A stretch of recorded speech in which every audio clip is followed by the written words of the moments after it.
చూడండి, ఇక్కడ దేవుని యొక్క మాట రోమీయులకు రాసిన పత్రిక 12వ అధ్యాయము 2వ వచనంలో ఆయన సెలవిస్తున్న మాట, మీరు కాబట్టి మీరు ఈ లోక మర్యాదను అనుసరింపక ఉత్తమమును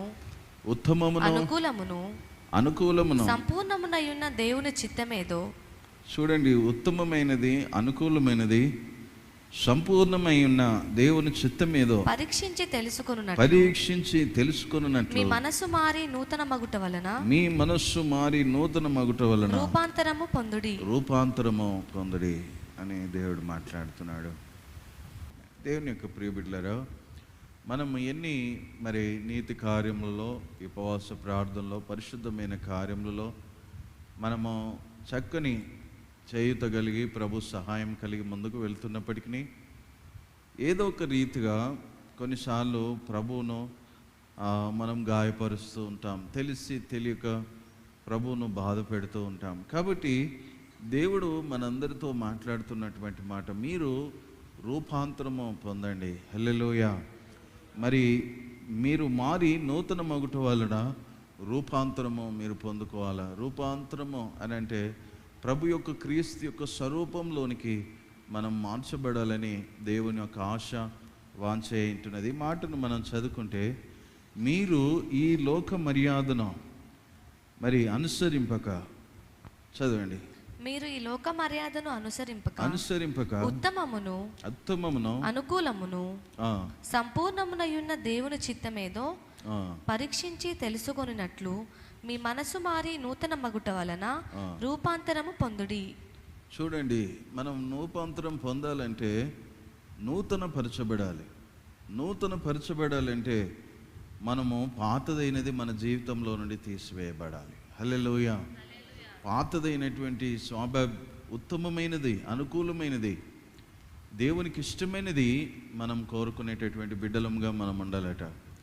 అప్పుడు మనము నూతన పరచబడి రూపాంతరం పొందుతామని అంటాడు. కాబట్టి దేవుని యొక్క వాంఛ మనేడలు ఏమనుంది, ఈ 40 దినంలో ఉపవాస ప్రార్థనలో మనము నూతన పరచబడాలి. అది దేవుని యొక్క వాంఛ అయి ఉంటున్నది. ఈ నూతన పరచబడాలి అని అంటే నీ జీవితంలో ఏది నీవు కుదిసి నడిచి వస్తూ ఉంటున్నదో, నువ్వు ఇంకా వెనుక తట్టు చూస్తూ ఉంటున్నావో బిడ్డ, దాన్ని నువ్వు వదిలేసి నువ్వు నూతన పరచబడవు. ప్రభు మార్గంలో ఆయన హస్తము లేదా ఆయన హస్తమే నిన్ను పట్టుకొని, లేదా నువ్వు ఆయన చెంగును పట్టుకొని, లేదా ఆయన హస్తమును పట్టుకొని నడుస్తున్న నీ జీవితంలో మనమందరం కూడా నూతన పరచబడాలి అని అంటున్నాడు.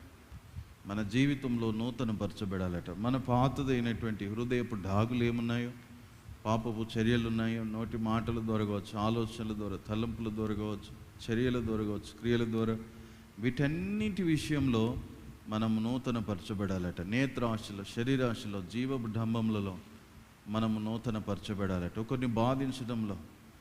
కాబట్టి ఈ యొక్క విషయాలన్నిటిలో మనం నూతన పరచబడాలి అని అంటున్నాడు. కాబట్టి దేవుని యొక్క ప్రియబిడ్డలారు, ఒక ఉదాహరణకు ఒక తల్లి ఉంది. తన కుమారుడు భయంకరంగా దేవునికి వ్యతిరేకముగా ఉండేటటువంటి వాడు.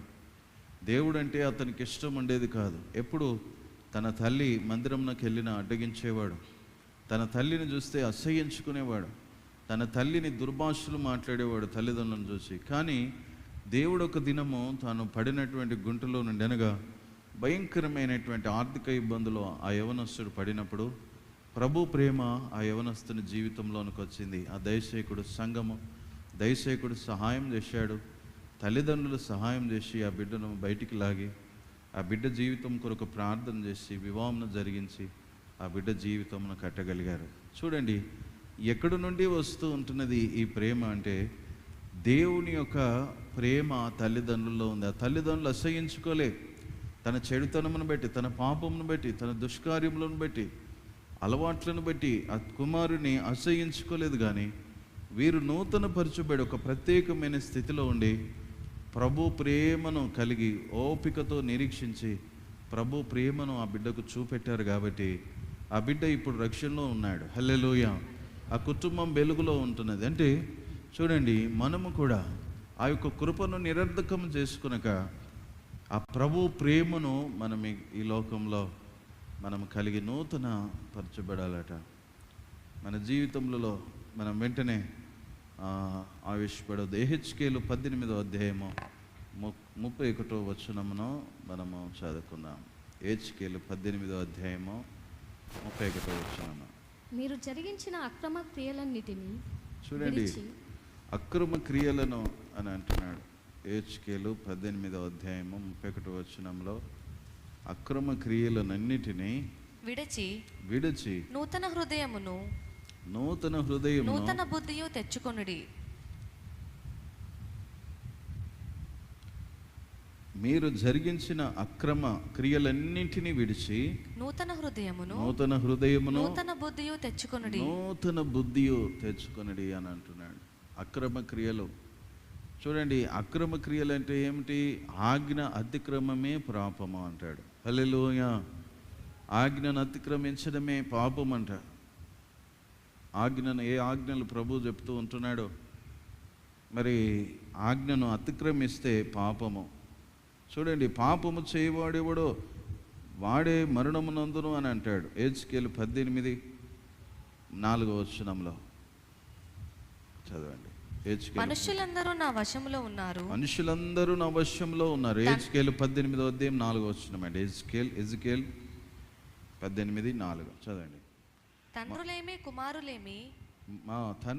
కుమారులేమి అందరూ నా వశంలో ఉన్నారు. పాపము చేయవాడెవడో వాడే మరణమునందుడట. అంటే పాపం వలన వచ్చే జీతము మరణమై ఉంటున్నదట. ఏది పాపము? ప్రార్థన చేయకపోవడం కూడా పాపమే. ఒకరిని అసహ్యించుకోవడం, దూషించడం కూడా పాపమే. కోపం పెట్టుకోవడం కూడా నరహంతకునితో సమానమాట. ఈ లోకంలో నరహంతకులకు ఎట్లుంది కదా, కొన్ని సంవత్సరాలు లేదా ఉరిశిక్ష ఉంటున్నది. కానీ ఒకరిని చంపితే, వారిని మనిషి లేకుండా చేస్తే, కానీ దేవుని దృష్టిలో ఒక చట్టం ఉంది. అదేమిటంటే, నువ్వు హృదయములో నీకు సహోదరుని కొరకు ద్వేషిస్తే చాలు, నరహంతకునితో సమానమాట. హల్లెలూయా. నీ సహోదరిని ద్వేషిస్తే చాలు. ద్వేషము అంటే వారిని ప్రేమించకపోవడము, వారిని చూస్తేనే ఓర్వకపోవడం, వారిని చూస్తేనే కోపం తెచ్చుకోవడం, ఇది దేవునికి అయిష్టమాట. కాబట్టి అది నరహంతకునితో సమానం. ఒక స్త్రీని కంటి చూపుతో పాపం చేస్తేనే అది వ్యభిచారముతో పాపమని అంటాడు దేవుడు. కాబట్టి దేవుని దృష్టిలో ఒక చట్టం ఉంది. ఈ లోకంలో ఒక చట్టం ఉంటే దేవుని దృష్టిలో కూడా ఒక చట్టం ఉంది. కాబట్టి మనము నూతన పరచబడాలి. ఈ అక్రమ క్రియలన్నింటినీ విడిచి నూతన హృదయమును, నూతన బుద్ధి మనము తెచ్చుకోవాలంట.